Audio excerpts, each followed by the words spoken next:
Alright baby, here we go. You know, given how critical my previous Jackbox reviews have been, I wouldn't be surprised if there are viewers of mine wondering why I bothered covering the entire series at all. But let me just say this right now. This is when the series started getting real good. In fact, I might as well open with the fact that to this day, even with 7 party packs available at the time of this upload, 3 is still considered by many to be one of the absolute best. So let's jump in and take a look at the games included that put Party Pack 3 on this pedestal. Starting off with a bang, the very first game on Jackbox 3 is Quiplash 2. For the two of you that are unfamiliar with this one, Quiplash will present players with prompts on their devices, stuff like the worst song to lose your virginity to. I should also mention that much like in Party Pack 2, the family-friendly filter returns in Jackbox 3, just in case you're wondering if you could play this at a family get-together or whatever. Anyways, you receive the prompt on your phone, and then you respond with what you believe to be the best or the funniest response to whatever question you just got asked. The prompt you see will also be sent to one other player. Then once everybody submits their answers, all the stuff the players just submitted will go head-to-head on the big screen, and everybody else gets to vote on who they think had the better response to the prompt being shown. Super funny, super simple, everyone loves Quiplash. There are 3 key additions in this sequel. The first is the safety quips. If you are absolutely stumped on a prompt, like let's say the time is running out and you just can't think of anything, you can choose to opt out with a safety quip. These are pre-written answers, almost all of which are just terrible. They really should be a last resort, especially since you get half the points you normally would when you decide to use these. I do find it a bit odd, especially with the addition of safety quips, that the game will forfeit the round to the other player if you don't submit an answer in time. Personally,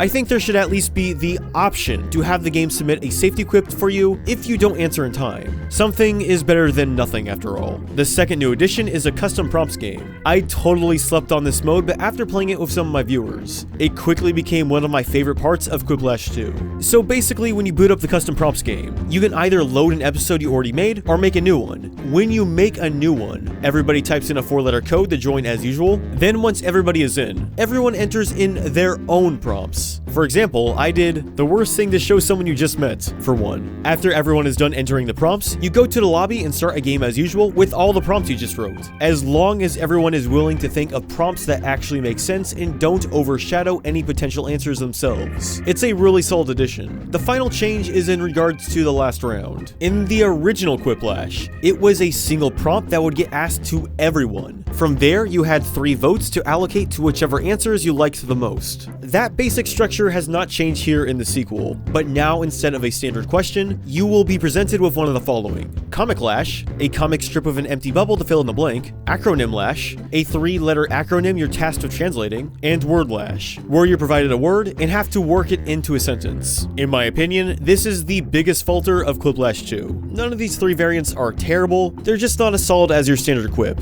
Well, except Acronym Lash, which actually is terrible. They're creative ideas for sure, but the whole idea of Quiplash is big laughs, and none of these last 3 final rounds lend itself to strong comedy. Of the 3, I'd say the best one is Comic Lash, but even then, the effect of filling in a speech bubble is lost when you don't even get to see your answer in said bubble. Not to mention, the final round undermines custom prompts entirely. No matter what you enter, the last round will always be a predetermined prompt you'd see in a normal game. So what is the better Quiplash game then? It's hard to say. With more interesting visuals, lively music, and prompts that are arguably more open-ended, Quiplash 2 came so close to being the definitive Quiplash experience. And as much as I appreciate them trying something new, decrypting an acronym isn't exactly the best way to cap off your funny party game. I don't want any of this to distract from the fact that the second Quiplash is a solid addition, and a great first impression to Party Pack 3. Trivia Murder Party. As the name suggests, this is our trivia game with the pack, and one of the absolute best in my opinion. The premise is that you and all your friends have all been kidnapped, and only one of you are making it out alive. The host, simply referred to as Redacted, who has a great horror filter on his voice by the way.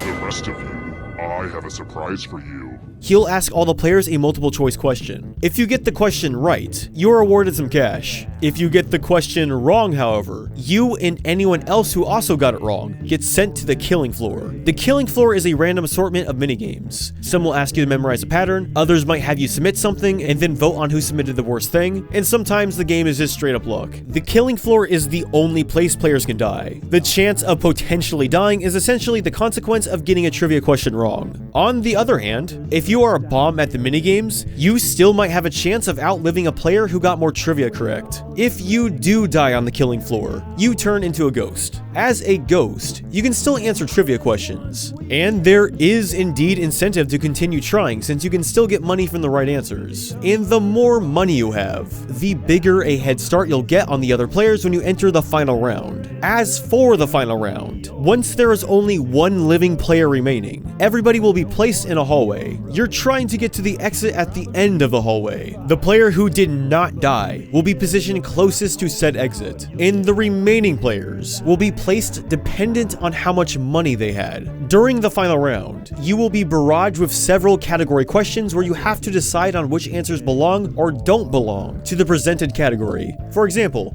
if the prompt is Candy bars with nougat. You only select the listed candy bars that do have nougat. For every correct answer, you get to move up one space. The catch is that all the dead players will get to answer between 3 responses opposed to the living player, who will just have 2. Naturally, this will allow them to catch up to the living player faster. If a ghost manages to pass a player who is alive in the hallway, said ghost will steal their soul and become alive themselves. Keep in mind, there is only one player making it out alive. So even if you die early in the game, you still have the opportunity to take the gold. Whoever makes it to the exit during the final round gets out alive and is deemed the victor. So I'm not super huge on trivia games. Preference really. I'm not a whole lot into trivia in general. So for me to enjoy Trivia Murder Party to the extent I do says a lot about the quality of this game. Trivia is not for everyone. So to mix things up with minigames of deception is a fantastic idea that I think most people are going to get behind. Not to mention they nailed the presentation with this one. I'd even go as far as to say that Trivia Murder Party wouldn't be half the game that it is without the graphics and sound design. They build suspense super well and do a great job at conveying the stakes to the player, especially that final round. Holy crap. At the start of the last round, things are a bit quiet. Just a single high frequency stinger chord and some bells.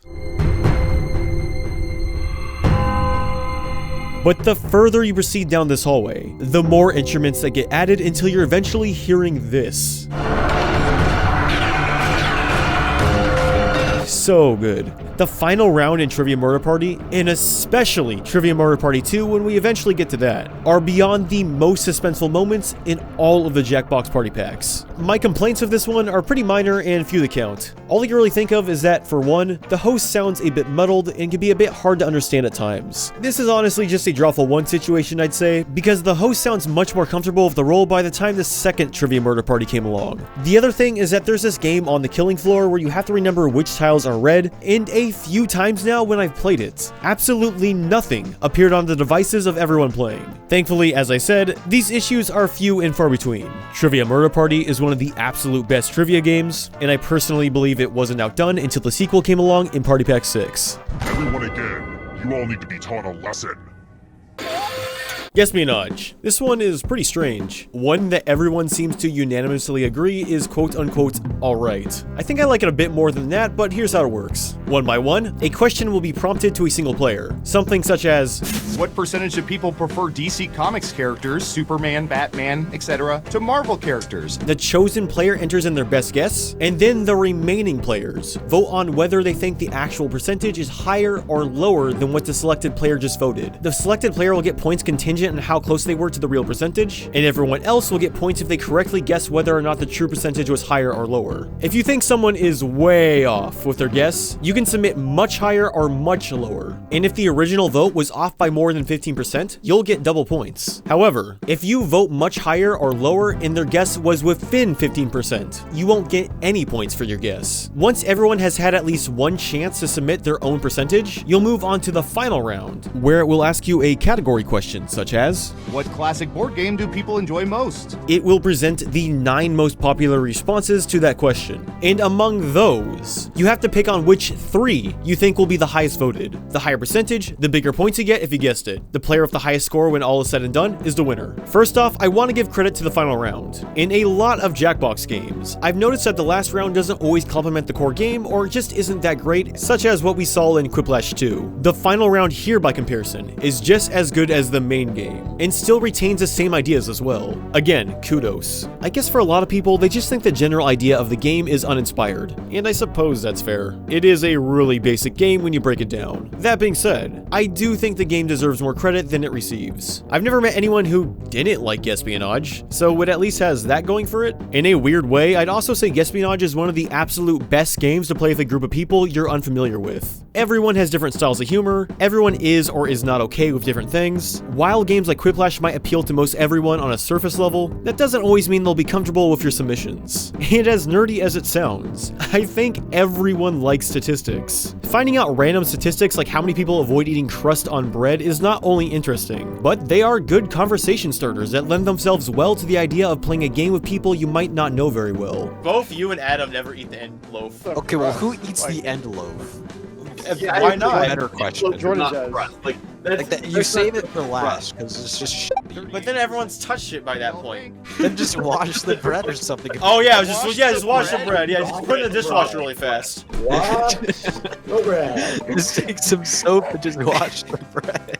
Oddly enough, I believe the community aspect to be Guesspionage's biggest strength. Speaking of community, the way the audience feature works here might be the best audience implementation in any Jackbox game, period. If you have enough audience members to play along with, I think it's more than 5 or something, the percentage pulled will come directly from the live audience playing along, opposed to the built-in numbers. Not only is this a cool way to get to know your viewers if you're a streamer like me, but the percentages are much more conventional when you use the live data from people playing along, because some of the in-game answers can be really questionable at times. As a matter of fact, if Guesspionage has any shortcomings, it's the percentages for some of these questions. You'll get questions like, what percentage of people played a parachutes at school growing up? And it'll be something crazy like 80%. Really? That seems awfully high. I don't know, when you're playing with a full squad and everyone is scratching their heads, it just leaves you asking questions. Like, who was surveyed? Where did these surveys take place? When did these surveys take place? Were they updated? It says global data, but does that genuinely mean people outside America were surveyed as well? None of these things are told to you in-game, and that can make it hard to make a sincere guess when you have nothing to go off of. If this is anything higher than like 10%, bullshit, this is using global data.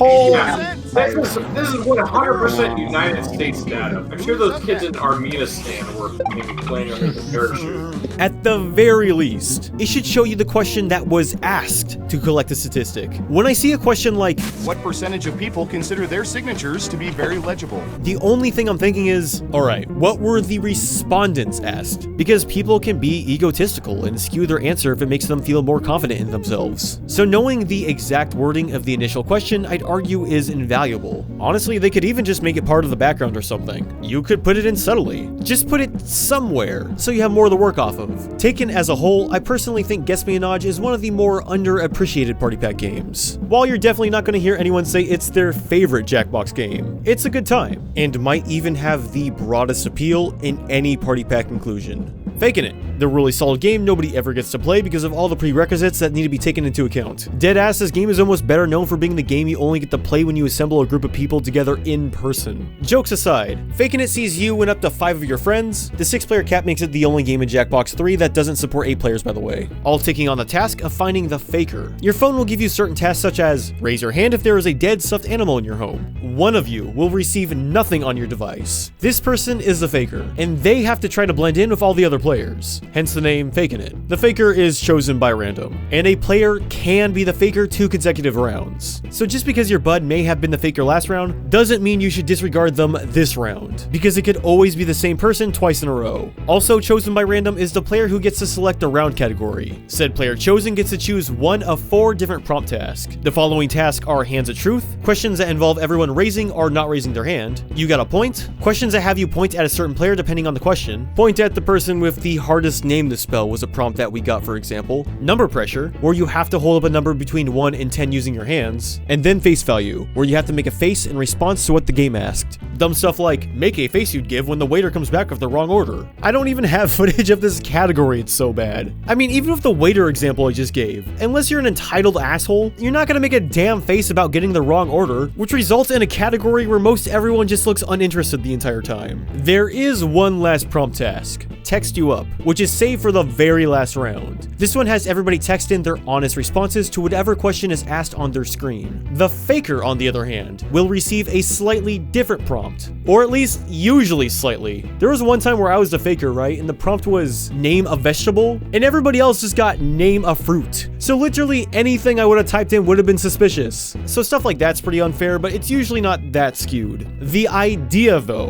is that because of the usually slightly different prompt, the answer the faker will give will be slightly off, but theoretically still defendable, no matter the chosen category. After all the players are done pointing, raising their hands, etc. Each player gets to vote on who they believe to be the faker of that round. If you correctly vote for the faker, you get some points. Conversely, the faker gets points for every round they go undiscovered. Voting individually isn't enough though. To catch the faker, the vote needs to be unanimous. If the faker is caught, all of the players, excluding the faker of course, are awarded points. But if the faker can go 3 rounds without being caught, they get massive points. As you would imagine, this continues for a few rounds, and at the end of the game, the winner is the person who accumulated the most points. Let's address the elephant in the room first. This is basically the only Jackbox game where it's absolutely mandatory that you play in person. There's no way around it. You just need to be able to see the other players. You can't even play this one in a video call. Or at least not really if anyone picks the one where you have to point at someone. I mean, I guess you might be able to pull off a game if you could get everybody to agree not to pick you got a point. But then that sucks anyway because that's one of the more enjoyable categories. Even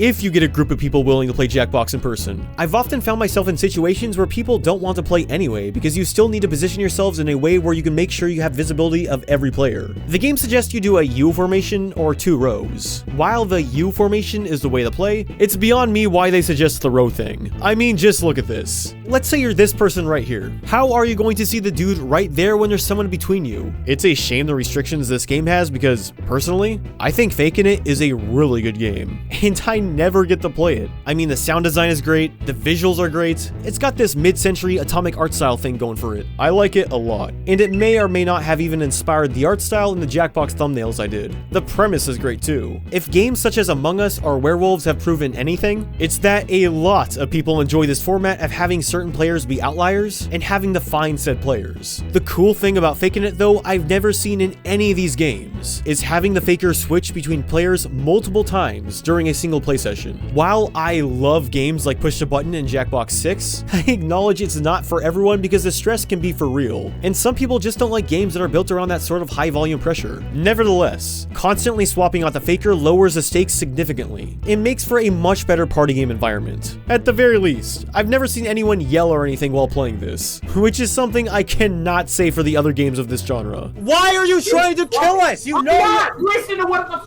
I'm saying. No. I think the most unfortunate part is that with a few changes, Jackbox games could absolutely make Fakin It 100% stream accessible. For Hands of Truth, they could have a hand you flick up to raise it, and you got a point. You could just tap the player name you want to point to. Number pressure could just have you submit a number between 1 and 10. Face value would have you draw a face for whatever reaction, and you wouldn't have to change text you up at all. Obviously, it wouldn't be as good as playing in person, but no Jackbox game is really. The bottom line is you would still be able to play it over a Discord call or whatever. While it's unlikely we'll see Fakin It return, it's a really good game. And if they do bring it back, they could keep everything as is, but I'm hoping they'll add an alternate mode so people can play this over stream. Lastly, we have our drawing game of the pack, TKO. In TKO, players are tasked of drawing absolutely anything they want. Like seriously, go nuts. You repeat this 2 more times until you've drawn a total of 3 drawings. Once everyone has submitted their art, you then are asked to come up with some slogans. Once again, absolutely anything you want. You're not even tasked to fit a theme. All the drawings and slogans will be tossed around between all the players, and using the submissions you're provided by the other players. You have to make the best damn t-shirt you can muster using 1 slogan and 1 accommodating art piece. From there, both in-game and audience players will vote for their favorite t-shirts. you create one more doodle and slogan during halftime, go back to voting, and then during the final round, you get to vote between the 4 winners of the previous 2 rounds. Whoever created the t-shirt that comes out on top by the end of it all is crowned the victor. This game is all over the place in terms of quality. On the positive side of things, the presentation is great. Everything takes place on this island full of mythical creatures inspired by Eastern culture. This is also the very first Jackbox game that lets you select your character going in. Hell, you can even create a catchphrase that gets shown if you happen to win. It's minor stuff, but I love little things like that. I really like the inclusion of the streak winner as well. So like I said, there are 2 voting rounds prior to the final round. And during these rounds, 2 t-shirts will come out victorious. The first t-shirt chosen will be whatever t-shirt was the last to win the final vote. This is referred to as the gauntlet winner. And the second winning t-shirt is the streak winner. This will be whichever shirt won the most consecutive votes in a row. The reason I think the streak winner is so clever is because a lot of comedy can work off shock value. Something that may have provided big laughs when you first saw it might not actually be the funniest thing once it sits on the screen for long enough. I mean, that's just how comedy works in general. If you know a joke beforehand, in most cases you're not going to laugh as hard as the first time you heard it. The streak winner rewards the t-shirt that endured the most votes, despite whether or not it was crowned the victor by the end of said round, which I think is some great foresight. Lastly, I want to say this is likely the funniest drawing game. Anytime I stream this, the t-shirts some of you make end up being the absolute highlight of the entire stream. In fact, at the end of the game, you can even buy the t-shirts you make in the game. That might be one of the coolest features in any Jackbox game. I was playing this with some lads over on the SilokHawk Discord once, and one of the t-shirts we created made us laugh so damn hard. Someone playing actually ended up buying the shirt. Again, super cool feature. So then what the hell? All this sounds fantastic. What problem could I possibly have with this game? One word: scoring. You can make the best drawings and slogans that everybody chooses to use, but ultimately how well you do at these 2 aspects doesn't really matter when you can't use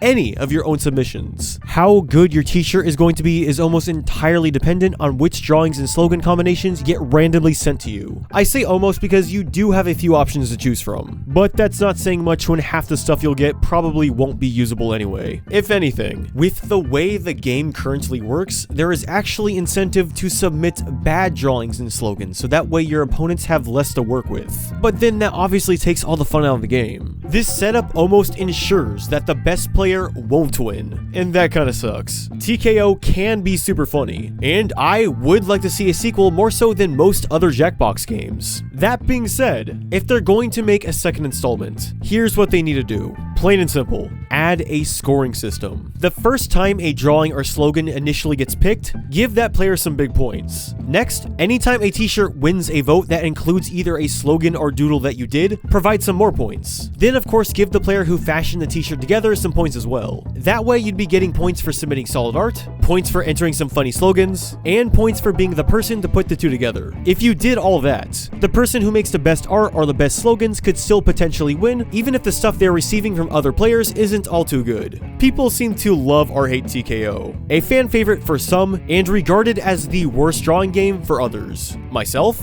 I enjoy playing it. It's a flawed game, but one with some massive strengths and a lot of promise. All we can really do is hope it gets an enhanced sequel. And there we have Jackbox Party Pack 3. As I said, despite the few grievances here and there, this is a really solid pack. All 5 games are a blast to play, and since it's an older pack at this point, you can find it discounted under 18 bucks or so fairly often. I wouldn't even say it's necessary you wait for that to happen though. If any Jackbox game is worth its full retail value, it's Party Pack 3. 25 bucks is a very agreeable price for what's at offer here. I'm giving the Jackbox Party Pack 3 a well-deserved 4.6 out of 5. I cannot stress enough how strong this third entry is. One of the best trivia games, a social deduction game, interesting statistics, a funny drawing game, and of course you got Quiplash in there. If you want to get into the Jackbox series and are wondering where you should start, I would say that this is definitively the one that you should be picking up first. The Jackbox Party Pack 3 is a fantastically varied party game with entries that will appeal to just about anyone. Hey, thanks for watching. I have a Jackbox playlist now linked below in the description if you'd like to check out my previous reviews on the series. I'd like to give a thanks to patrons such as Abby Knudsen, Amanda Guth, Cashnator, David Pacheco, Gwender Hammerhill, Jan Kopp, Jeffrey P. Long, John Hancock, Metal Sonic 1789, Oliver Larkosh, Praetorian Mars, Raleigh Batter, and Spoilers. Thank you so much for watching, have a great evening, and until next time, have a good one.